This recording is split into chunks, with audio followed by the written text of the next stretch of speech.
Yes, I see your slides. Okay, well, I got to actually get it started. There you go. Yeah. Okay, should be full screen slides now.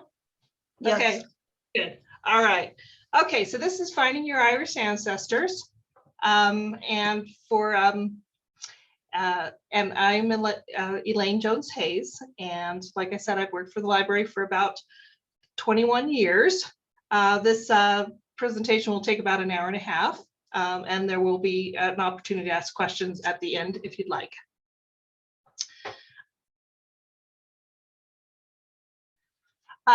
For finding your records in Ireland, you do need to start and do all your US research first to find all the clues, to find out what county, parish, or townland your ancestors came from. So, you know, you usually start with yourself, work backwards in time, look at the census and all that, do all your US research to get those clues that you'll need to actually look into Irish records. It'll help if you, well, it's really almost essential to know at least the county of origin and preferably 2 surnames. And hopefully those 2 surnames might be a man and a woman who got married. So someone's, a woman's maiden name. And that way you can find them together in the same place. And that sort of narrows things down. If you have some knowledge of Irish history and geography, this will help a lot to narrow your search.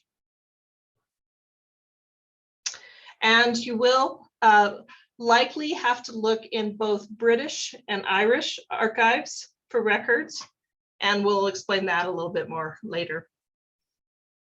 How do you start any kind of genealogy project? You record what you already know about your family somehow. You begin your research at home, means talk to your family, and also to look at what documents you might already have in your home and record that. Find out if someone else in your family is already working on your genealogy, because they could certainly help you get started and provide you with some information. Look for what kind of information has already been published in books and databases also. If there's already family trees been published, things like that. Research kind of the history of the places that they've lived, meaning both the states and counties in the US and the places in Ireland that they've lived. Look for records in the US and Canada. Some people did immigrate through Canada and then to the United States. And the things you start with are like the census records, US federal census records, vital records, birth, marriage, and death records, immigration records, also obituaries and other newspaper articles. Often you will find that place of birth in Ireland in something like a death record or immigration records, marriage records, things like that. And then you've got the clues that you can start looking in Irish records. The best places to start your ancestor search, no matter where you're searching, will be places like big databases like Ancestry.com or Ancestry Library Edition, which is the library version of Ancestry.com, FamilySearch.org, which is the LDS or the Mormon Church's Family History Center archives, and they have a lot of digitized. Okay, I've got another person to admit. Sharon is coming in. So also look at FamilySearch.org, the Mormon Church's website. That is free for you to search, and you can search it at home. You do have to register, and but it's a free account. And you can do all your searching there, and they have a lot of great stuff, full text. Okay, and here comes Charles. Find a Grave is a great place to find burial and death information. The US National Archives has some information. RootsWeb, these are all websites that would help you no matter your background. And irishgenealogy.ie was the most useful one that I found at the Irish archives. Also, you need to do some searching just in Google to see what's out there in your subject, you know, information about your counties, things like that. It's really helpful to have a map of Ireland. This one shows the four big provinces: Ulster, Leinster, Munster, and Connaught, and all the counties. There's 32 counties, 26 in the Republic of Ireland and 6 in Northern Ireland. And Northern Ireland is part of the United Kingdom. And it is, if you can see the darker line up there in Ulster, except for Donegal, Cavan, and Monaghan, all the other Ulster provinces are in Northern Ireland. Everything else, the rest of the 26 counties, are in the Republic of Ireland. And the names kind of changed a little bit over time because of the difference between English and Irish pronunciations. It's good to know kind of the historical events. The Protestant Reformation in the 16th century in the UK did lead to changes. You know, people were not as tolerant of different religions back then, and Ireland remained Catholic, where the rest of the UK was Protestant. And it led to things like the plantation of Ulster, which was a lot of Scottish earls who took over some of the lands in Ulster. The penal laws, which were actually sort of anti-Catholic laws, basically they wouldn't barred Catholics from voting, holding public office, owning land, bringing religious items from Rome into Britain, publishing or selling Catholic primers or teaching. So the penal laws had an effect. The Great Famine of the 1840s and 50s, the Land War. There was a lot of actual wars between Ireland and England, mostly, and this is one of them. Partition, and it came in 1921, and independence of the Republic of Ireland in 1922. And there's, of course, a whole lot of stuff that I left out, but basically kind of an idea of the timeline of historical events will help. Irish immigration history to America. In the 1600s, between 50,000 and 100,000 Irish came. More between the periods of 1715 and 1775, and many of those were 150,000 Scotch-Irish Presbyterians from Ulster. So if you have Scots-Irish in your background, they probably came in around this time period. The 19th century immigration really took off and increased quite a bit in the 1820s. From 1820 to 1860, 2 million Irish arrived in the US or Canada, 75% of those during the Great Irish Potato Famine of 1845 to 1852. And most of these arrived before Ellis Island opened in 1892. Just to point that out is that Ellis Island didn't even open until 1892, so you're going to look for immigration information elsewhere for most of your Irish ancestors. The Irish Potato Famine destroyed the entire potato crop in the world, basically. It was a worldwide epidemic. And the Irish grew potatoes because it was really more economical. They had small plots of land to feed their families, and you could feed a family with potatoes easier, cheaper than you could with other crops. So they suffered a impact of the blight because of that, their dependence on the potatoes. So 1.5 million died of starvation or disease. 2 million immigrated to the US and Canada.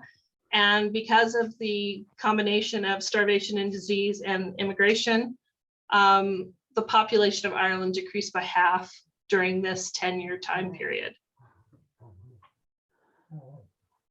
And nowadays,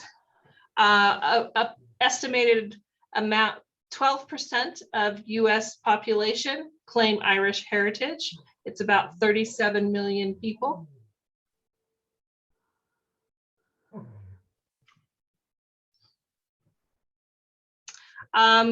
This is the inside of the Dunbrody famine ship, which is an immigration museum in Wexford, Ireland.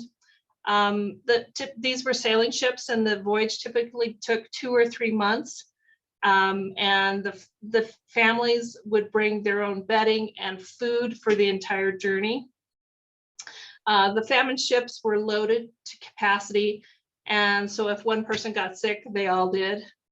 If they had an infectious disease aboard, like typhus or smallpox, they sometimes weren't even allowed to dock in the port until the disease had run its course. So some of these famine ships were called coffin ships because they had a 30% or more mortality rate of those aboard. This is a picture from a museum in the ship, the Jean Johnston, and it shows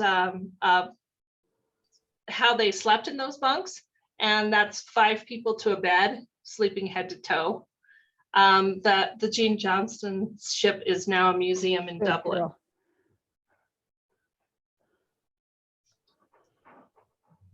That's enough. Most of the Irish immigrants were unskilled laborers, and their presence was resented by Americans who felt they were in competition for scarce jobs. There was a big economic downturn in the 1850s in the US. And so, you know, the immigrants were not appreciated by the American population. And so the things like signs saying no Irish need apply were definitely present.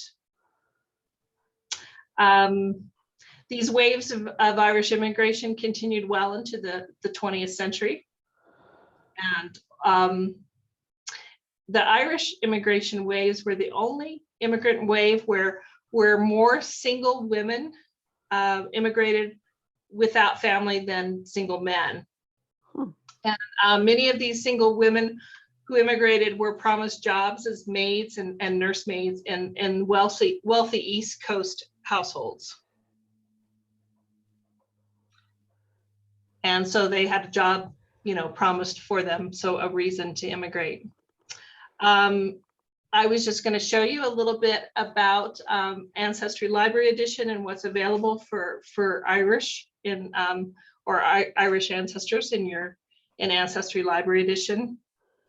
You can search Ancestry Library Edition for free in the library, or until March 31st of this year, you can search it from home. And the reason why is that Ancestry knows that a lot of libraries are closed right now. So if you have a library card from us, you can go through our website and get into Ancestry Library Edition. And I'll show a little bit more of that later. But I'm just under the search tab, and I just went down to the card catalog at the bottom of that search tab.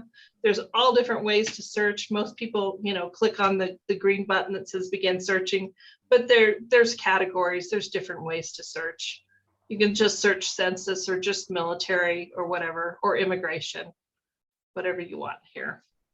I just put in the word Ireland in the title in the card catalog, and there are 104 databases, and some of these have millions of records, 21 million, 25 million records.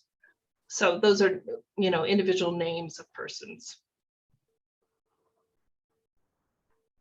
that Ireland Catholic Parish Registers look like a good one to search. You can also just click on, you know, the map and bring up the places and see what's available. Outward passengers list, incoming passengers list, things like that.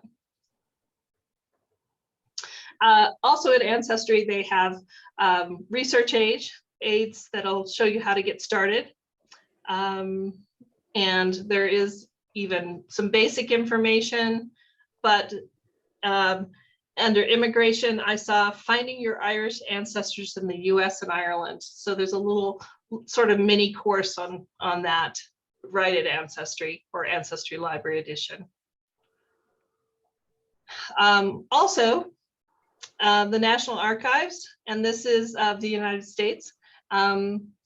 This is at archives.gov, and all of this is in your handouts.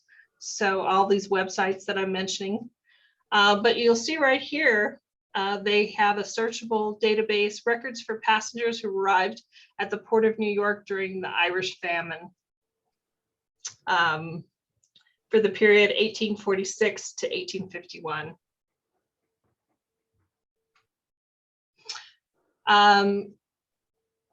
So we're going to talk about names here, Irish names. Some of them can be kind of very, very common. So the O's and Macs could be dropped or added from your ancestor's name.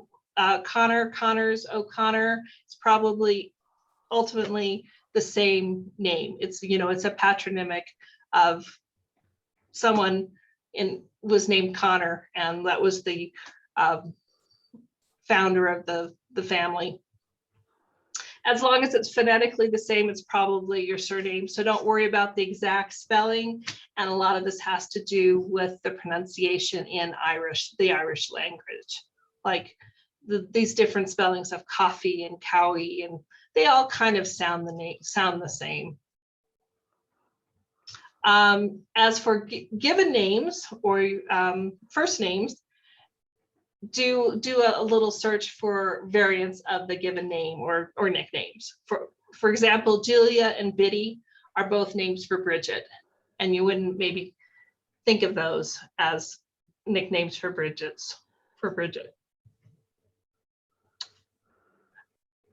If you're looking for a place name, one good place to look is the core, Sean Rued. And this one, I am looking for a townland. I know it has Bally in it, and I know it's in the County Kilkenny. This isn't really helpful to just know Bally, because Bally just means town.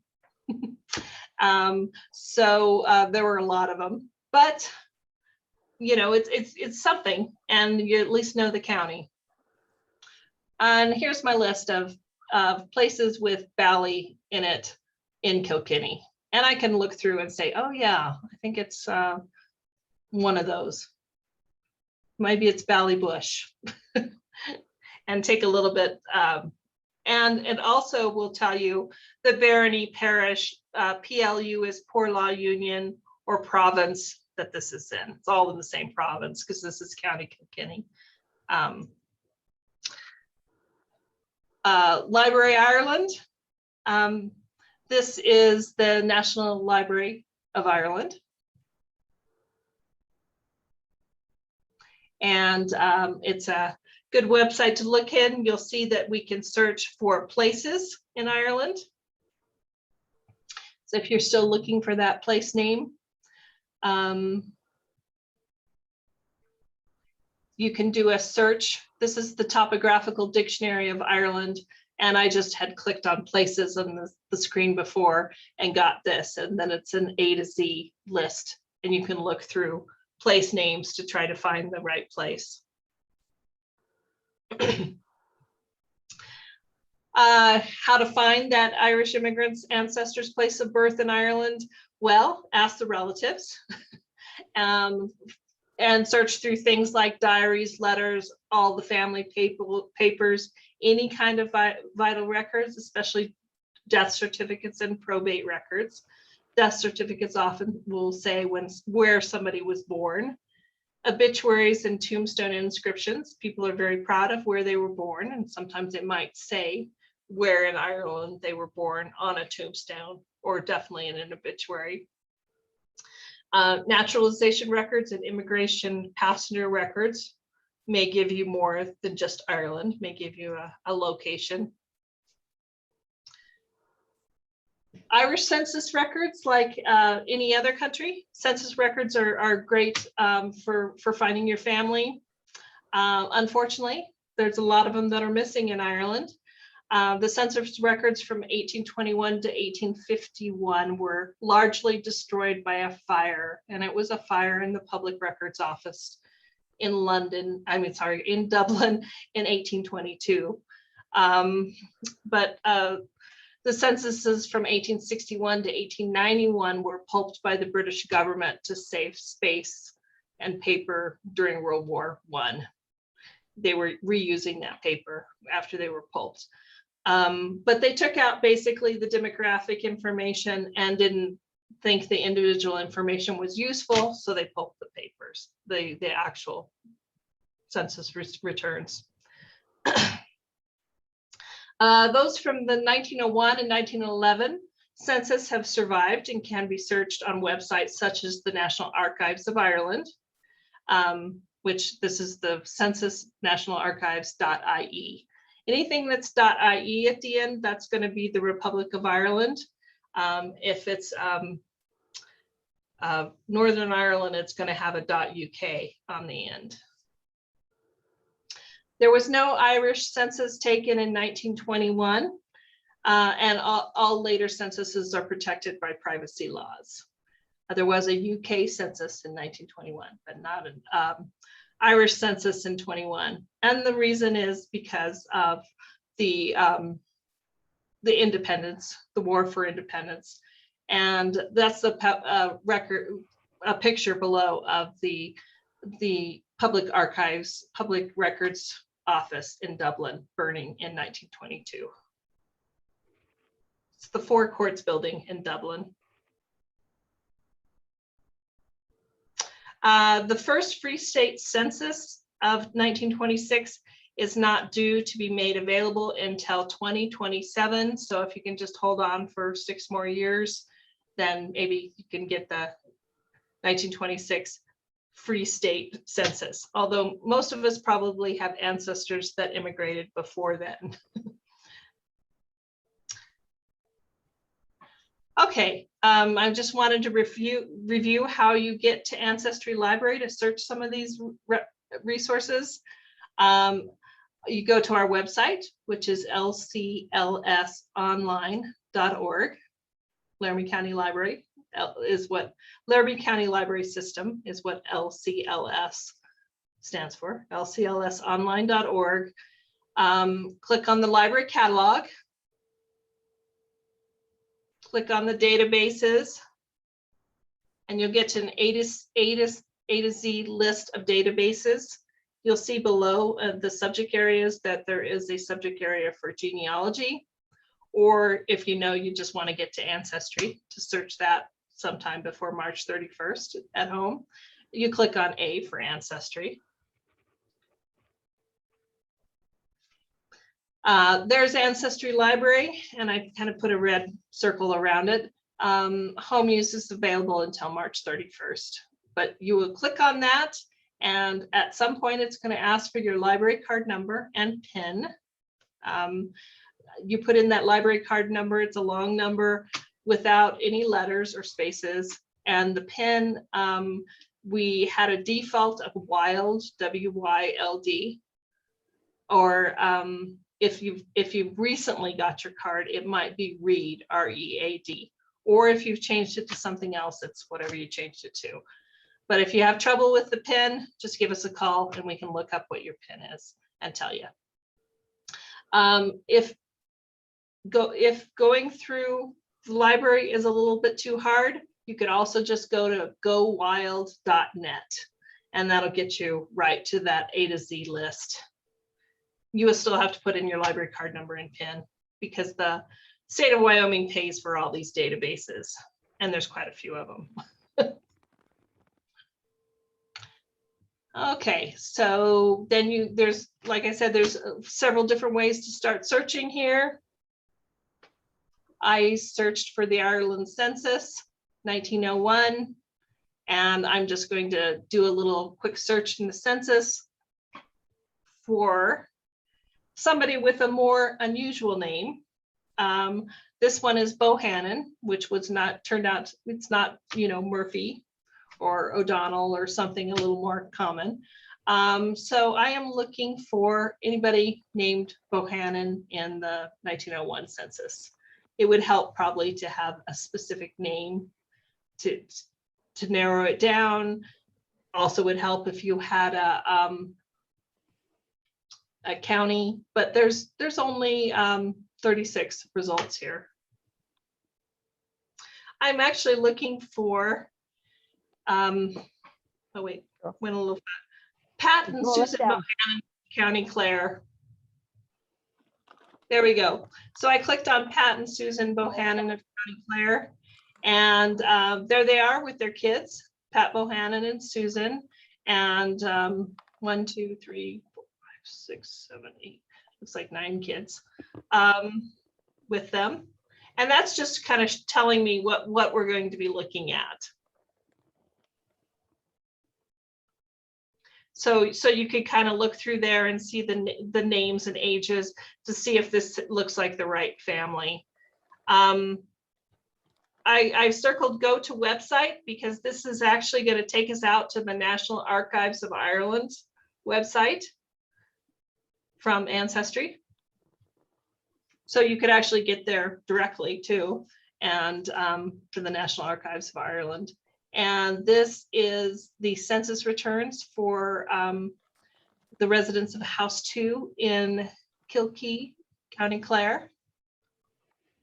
It kind of gives you a summary of what we're going to see. All they asked was their name, their age, sex, male or female, who is the head of the household, head of the family, and the relationship of everyone to the head of the family, and the religion.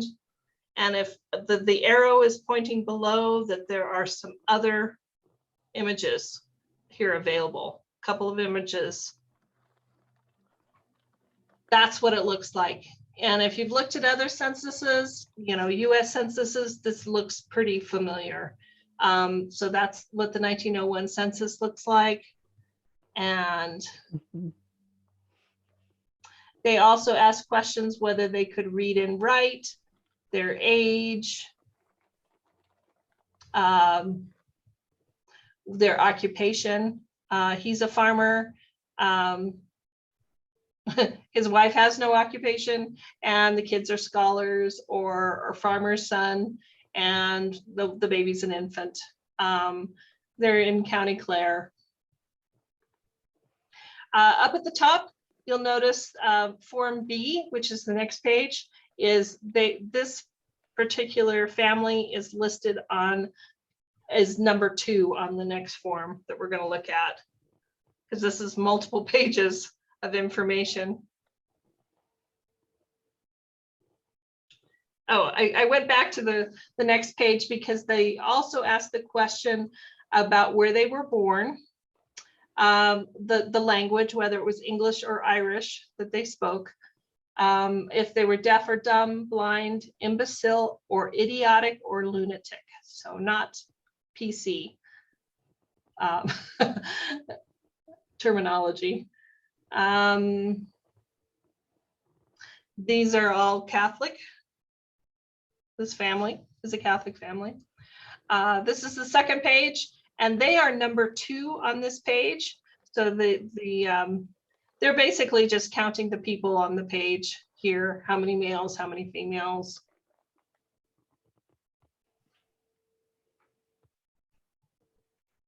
Up above, you actually have the exact location, the county, constabulary district, sub-district, parliamentary division, the poor law union, the district electoral division, the barony, parish, etc. They actually don't have all of them filled out, but they do tell you the county, the parliamentary division, poor law union, electoral division, and townland are all listed there. So you can figure out where exactly they lived. This is the next page. And remember, they're number 2. So they're number 2 on this page too. And they're asking about what their house looks like or any other building. And they want to know if the walls, if they're stone, brick, or concrete, if the roof is slate, iron, or tiles, or thatch. The walls could also be just mud brick. How many rooms, how many windows in front, etc. And they kind of add those up. They have stone, brick, or concrete walls, and their roof is slate, iron, or tiles. I think it said 2 rooms, 3 windows, and the class of home, whether it was first, second, or third class home. And I noticed on this page, Poor Little Family 11 has, they have a brick or stone, but they have probably a thatched roof, and it's 1 room. And I think there was only 1 window. So you get kind of an idea of what their home was like. Okay, these are the out offices, which were outbuildings or farmsteads of steadings. This family has a stable, a cow barn, a piggery, and that's all. There are other things you might have, like a dairy, workshops, things like that. And we see again the poor law union, district electoral division, and parish listed. So if you can find them in the census, then you can really locate them precisely. There are other ways of finding your ancestor's birthplace in Ireland. The Boston Pilot, which was a newspaper, Missing Friends database. So that was a newspaper in Boston. Most of the Irish immigrants came 1 or 2 at a time. So not the whole family came together, and sometimes you'd lose track of family members. So they would put an ad in the Boston Pilot trying to locate either friends or family members. And it can give you details of where they came from, family members' names, when they came, and things like that. Griffith's valuation of Ireland, and we'll see more of that later. And here's some places with surname distribution maps. And Ancestry Ireland and this swilson.info are a couple of places. So it will basically tells you that certain surnames, where were they more common? And that's another reason to have 2 surnames. So if you find that both of those surnames occurred in a certain county, then that's probably a good place to look. This is Ancestry. This is one of the things I had to change because there was a outside website for the Boston Pilot Missing Friends database, but this is now in Ancestry or Ancestry Library Edition. And I was looking for John Murphy, and this John Murphy in Limerick, Ireland.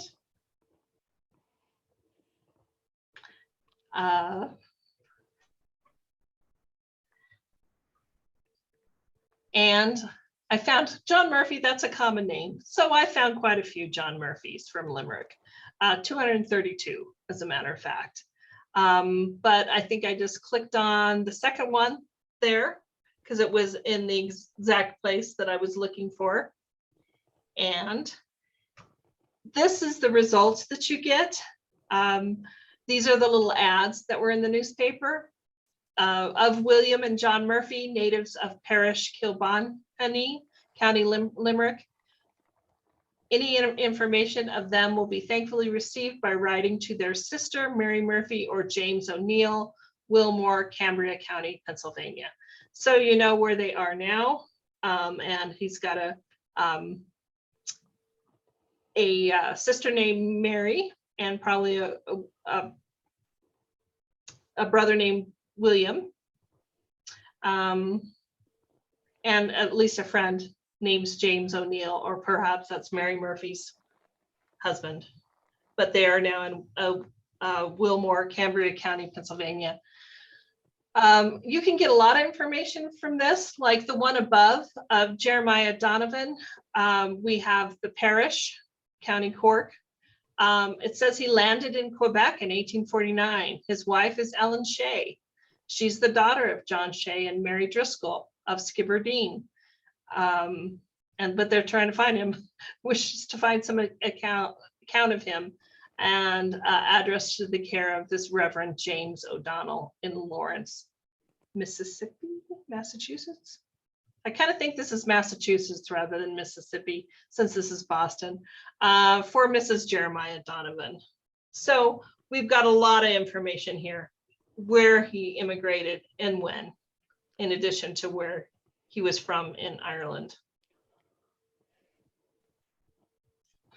Okay, now the Griffiths valuation is a good sort of census substitute, because it was, the Griffiths valuation was done between 1847 and 1864. So some of that time period where we don't have census to look at. It's the name of this primary valuation of Ireland, which was a property tax survey carried out under the supervision of Sir Richard Griffith. So that's why it's called Griffiths valuation. It involved the detailed valuation of every taxable piece of agricultural or built property on the island of Ireland. So all 32 counties. And this is the information I found out about a John Murphy from County Meath, Lower Slane, RD, Drumcondra. And earlier on, when the database, the Boston Pilot's Missing Friends, I found him and found all this information about him, this particular John Murphy. And so I plugged this in to see if I could find him in Griffiths valuation. And I found a John Murphy. There's also a Patrick Murphy listed here. And I can go and look at those. Oh, and this, by the way, is not Ancestry. This is Ask About Ireland.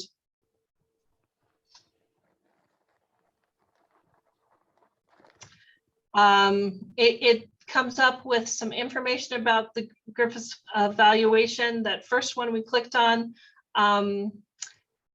it tells, well, we're looking for John Murphy, but the landlord, the person who owns the land, most of them were tenant farmers. Henry Singleton is their landlord. It's County Meath. We have the barony, the poor law union, the parish, town land, place name, place type is the town lands, everything listed right here.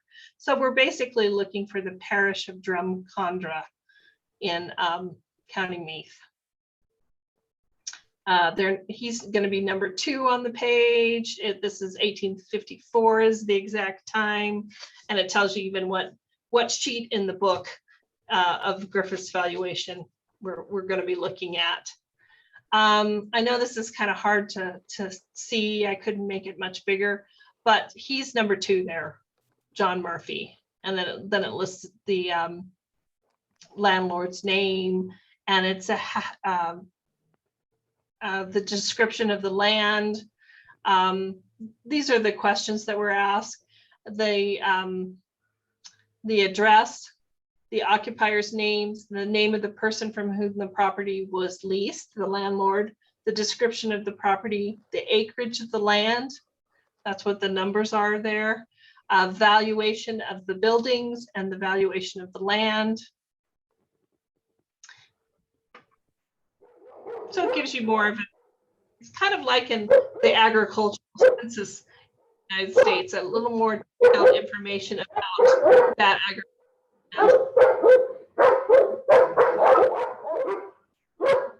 If someone mute the dog's barking, can you hear, please? Thank you. Okay. There's right off location, and this is actually from Condra, and I can look at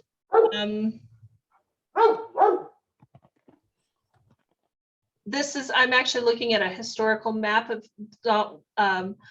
Drumcondra, but if you look at the very top right hand side, there's a slider and you can change it to a modern map and see where the roads are now, where you know, the cemeteries and things are, and give you an idea of where things are, where things were then and where they are now.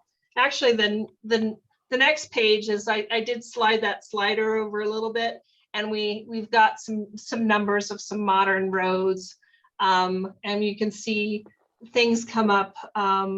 Sometimes there's even businesses that might come up, like the Starbucks or whatever. But we have St. Peter's and Paul's Church right over there.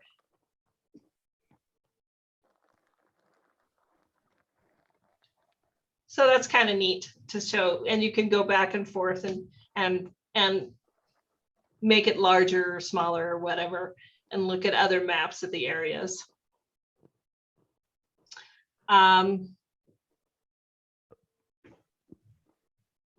And you can also search this in Ancestry. I had searched it out and Ask About Ireland, but you can also search it in Ancestry. Okay, this is the Ulster Historical Foundation, which is the AncestryIreland.com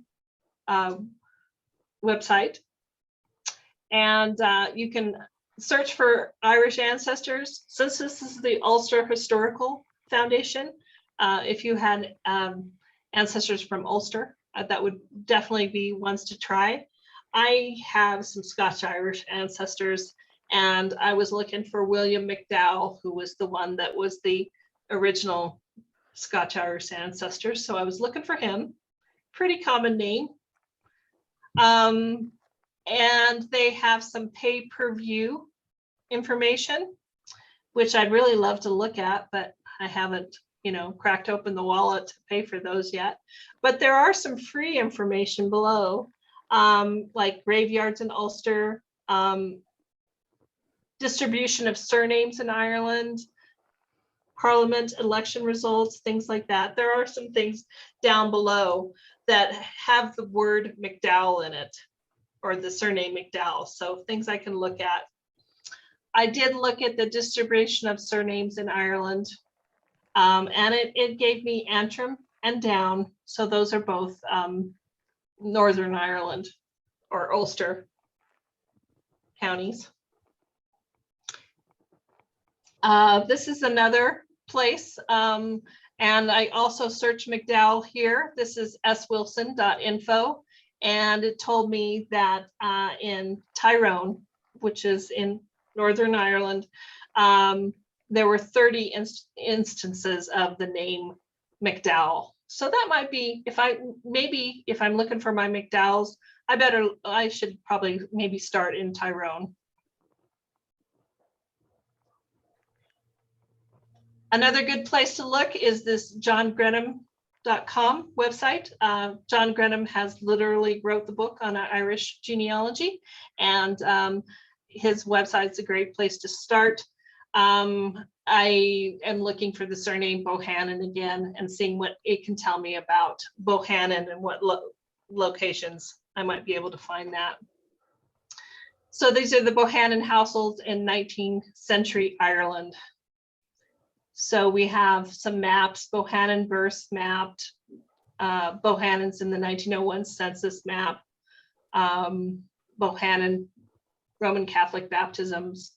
There weren't a lot, In Griffiths and valuation, down here, there looks like there might be 8 things to look at. And some variations and different spellings of the name, which you definitely should look at, is different spellings, because usually it's the same family ultimately, just spelled a little differently. Another thing that can serve as sort of bridge the gap between the censuses are the tithe allotment books, and those are available on FamilySearch. Go lay down. I'm not sure that if they're available on Ancestry, but I've got FamilySearch as an example here. The tithe allotment books are really good for that pre-famine period because they were taken between 1821 and 1851, 1823 and 1837. And it was in order to determine the amount that the family or the occupiers of agricultural holdings should pay in tithe to the Church of Ireland, which was the main government, the Protestant church established by the state in Ireland at that time. So no matter what your religion was, you would be required to tithe to the Church of Ireland, and the tithe allotment books basically told you how to do that. In FamilySearch, like I said, you need to have a free account, and if you don't have an account, it's definitely worth doing. Just sign in. It's easy. You just have to pick a user ID and password, and you're in, and have an email address to verify it. The usual. This is my account. You can see up on the top right-hand side, we're in Elaine Hayes's account. But you can search for documents. You can enter your family tree, which is what I've done here. This is my family tree. And it's usually pretty easy. There are so many people that have already put family trees in here, and it's basically one world family tree. They've got people in here only once, that I only had to go as far as my grandparents, and then it opened up to, all the other people were still in there. Okay, so I'm looking for records in Ireland, and there are learning courses. I can find out about Ireland immigration.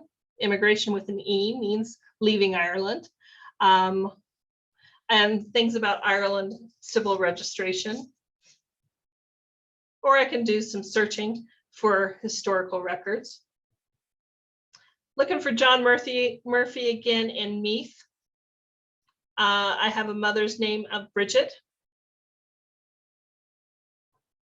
And I got 6,373 records for John Murphy, not surprisingly. Like I said, common name.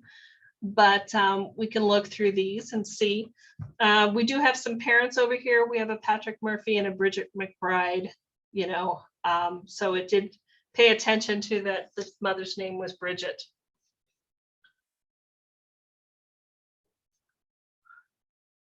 Okay, so this is John Murphy from Ireland, Births and Baptisms Database 1620 to 1881. We have a birth date for this John Murphy of 28th of November, 1868. And his mother's name is Bridget McBride. Father's name is Patrick Murphy.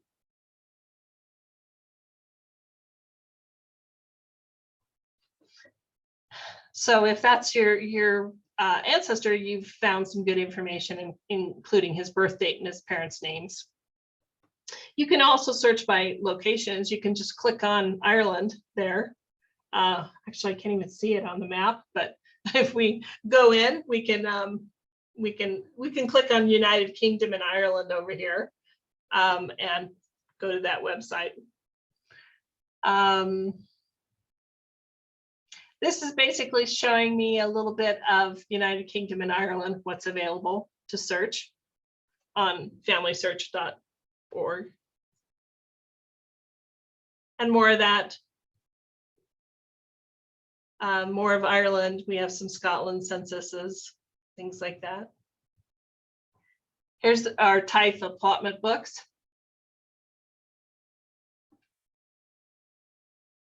Sorry, this seems to be kind of a repeat of what I showed you earlier, but just showing you, you can find this in Ancestry. So I'm looking for Martin Clark here. And I didn't put anything else except his name, and found just 6 results. County Mayo. I did put in County Mayo. So all of these are Martin Clark's in County Mayo.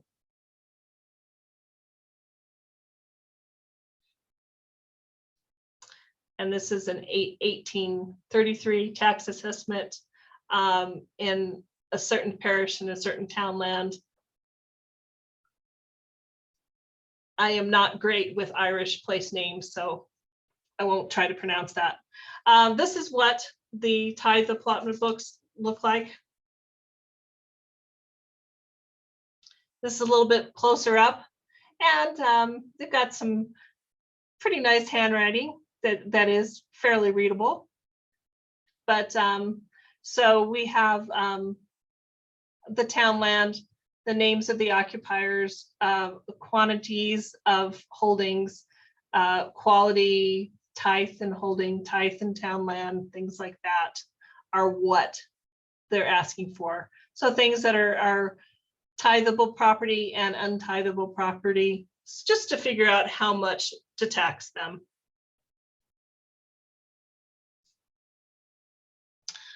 Pay attention to other names on the page, as they might be important later. Martin Clark here has 3 acres of pasture land.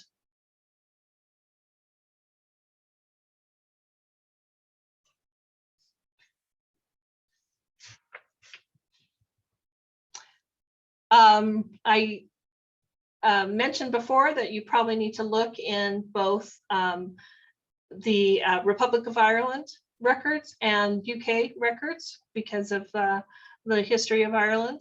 And UK National Archives does have some information that you can get for free now, available because of the COVID lockdowns. Their reading room services are suspended until further notice, but there is some information that you can find out online because of that. Yeah, free digital downloads. Signed in users can download digital records for free. So here's some of the other Irish genealogy resource list. I think most of these we've visited at least quickly. Ancestry Ireland, or is also, it's the Ulster Historical Society, AncestryIreland.com. The Public Record Office of Northern Ireland is PRONI, and this is the website to the PRONI. IrishGenealogy.ie, we've been there a couple of times. The National Archives of Ireland, and the National Library of Ireland. Another thing to mention is Find My Past, which is a UK-based subscription database, which has a lot of Irish records, some of them that might not be available in Ancestry.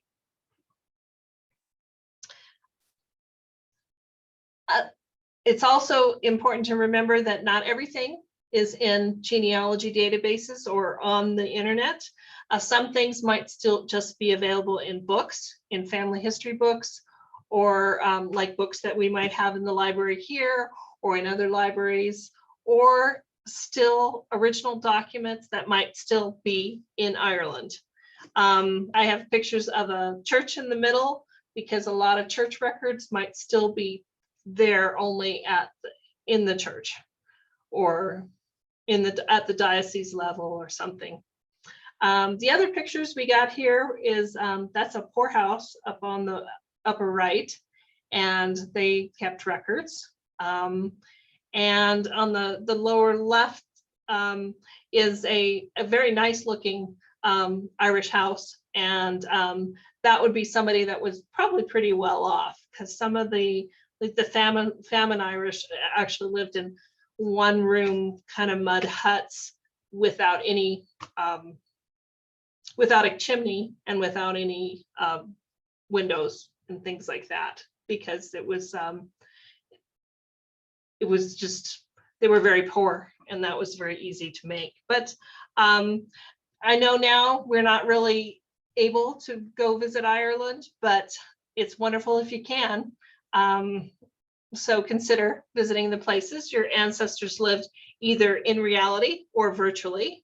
Maybe you can email or call, or find a local genealogy society in that area and see if they can help you. If you can connect with your Irish cousins, then that's great. A great thing to do. This is a picture of John F. Kennedy, John F. Kennedy visiting the president, visiting in June 1963 in New Ross, Ireland. That was his ancestral home, and here's some of his Irish cousins. He arrived to great fanfare with an honor guard of Irish cadets to greet the president off of Air Force One. And he said it took 115 years to make this trip, and 6,000 miles and 3 generations. When my great-grandfather left here to become a cooper in East Boston, he carried nothing with him except 2 things: a strong religious faith and a strong desire for liberty. I'm glad to say that all of his great-grandchildren have valued that inheritance. That's just a quote from his speech. While he was there in Ireland, he also visited his family's ancestral home and had a garden party with his second cousin, Mary Ryan. And just 5 months later, unfortunately, Kennedy was assassinated. And Irish television carried a live satellite feed from Kennedy's funeral and burial, which included that same Irish honor guard. Nowadays, we probably more likely connect with our Irish cousins via DNA matches. And, you could possibly, if you can't visit, speak via telephone, email, Skype, Zoom, or Facebook, etc. If you can find a research partner in Ireland, that would be great, and you'd be way ahead of the game. Here is an example from Ancestry of Irish DNA. I have very little Irish DNA, so this is not my example. It's from the mother of genealogy speaker Linda Hammond, and I borrowed her screenshots of her mother from her presentation. Her mother was born in Ireland. Even though she was just born in Ireland, it still says only 54% Irish. But what's mostly left is Scottish and Welsh. And as you can see from the map, Scotland and Wales are pretty close to Ireland physically. And there's been a lot of communication over last 400 years or so. But Ancestry is nice because it gets really specific about where your DNA ancestors came from, not only to the county, but regions within the counties. So just knowing this specific information will help you with your search. This is kind of more detailed. And she basically said the regions that Ancestry came up were right on the money from what she knew about her mother's DNA. The paternal, maternal lines and paternal lines go right back to those areas pretty much. So it was verified with the paper trail. These are all the regions on Ancestry for Ireland. And so it can get very, very precise. So for instance, within Donegal, there are 6 regions. Within Munster, there are 36 different regions.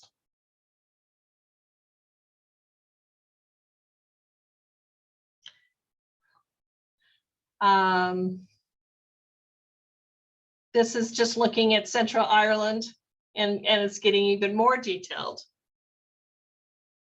It all says no connection because, like I said, I had very little Irish. And now I went to, there's a little timeline. You see down below, there's times. So I clicked on the timeline. There was really not much from the timeline up until 1800.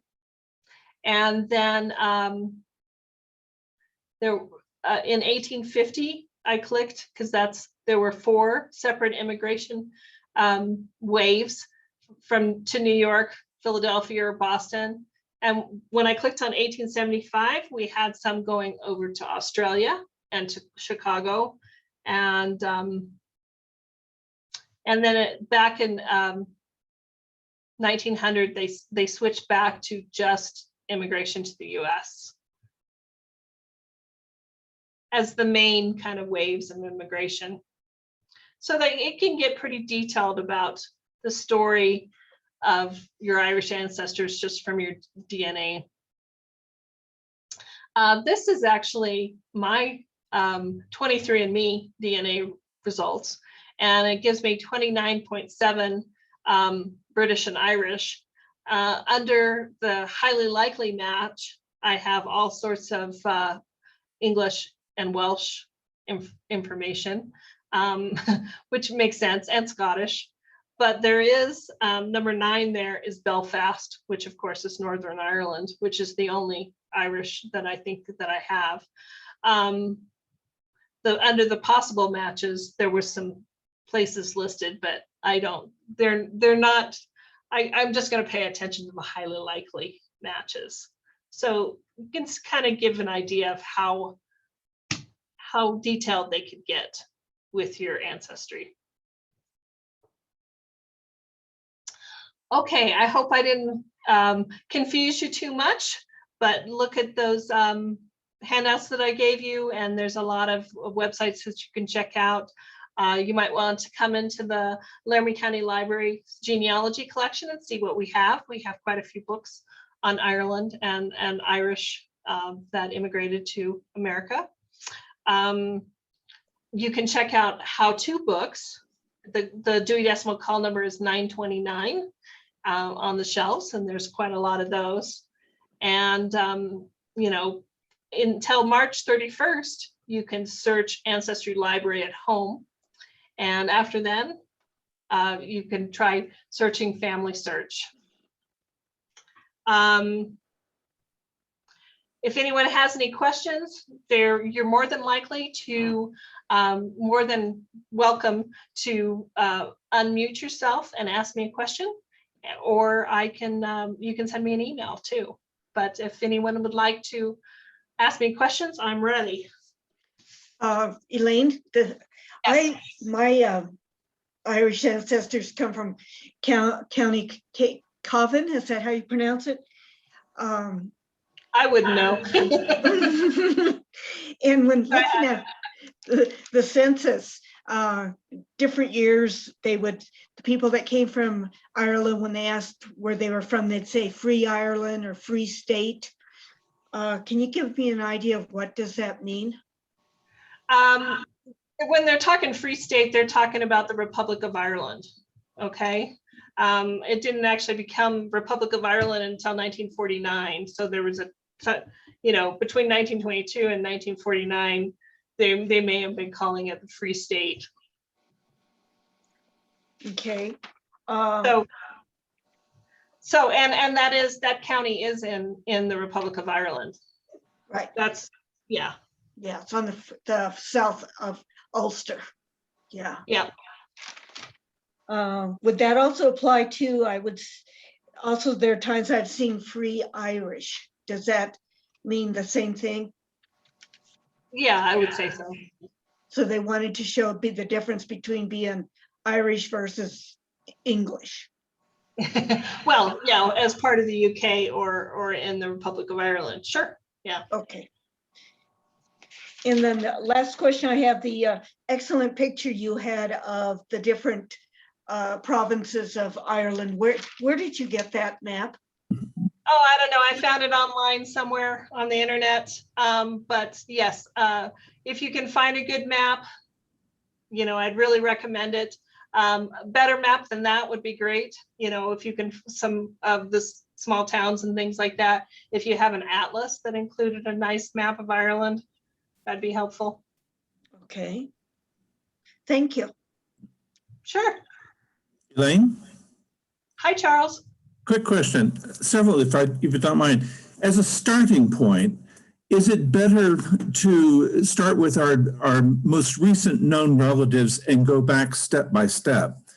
The reason I ask that is Roz and I did a quick Google search on our surname route, R-O-U-T-T. Immediately it came up with a number, like 4 or 5 different spellings, quite different spellings, like Rude, Rud, Road, things like that.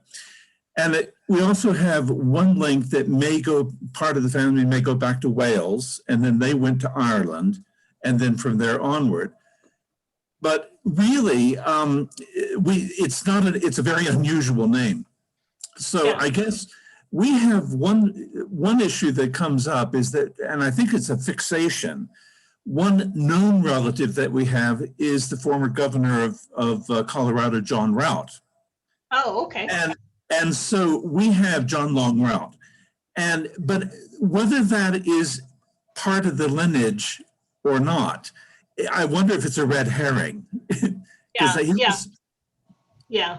That's a standard recommendation for doing any kind of genealogy. You do start with what you know for sure about your family, your parents, your grandparents, and then keep one generation at a time, kind of work backwards and verify, you know, that you are actually related to these people that you're researching. Exactly.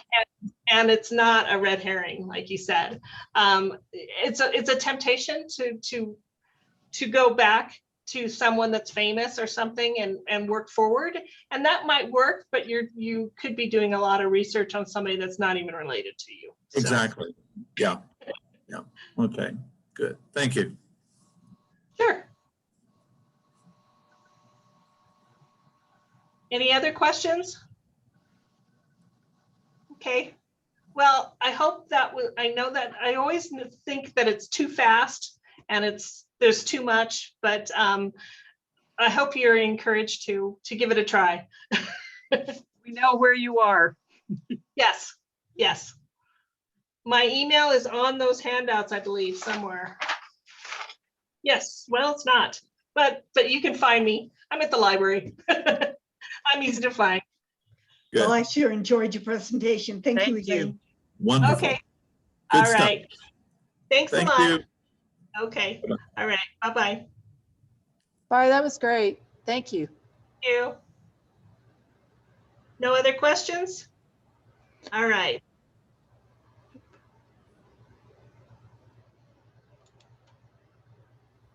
Thank you.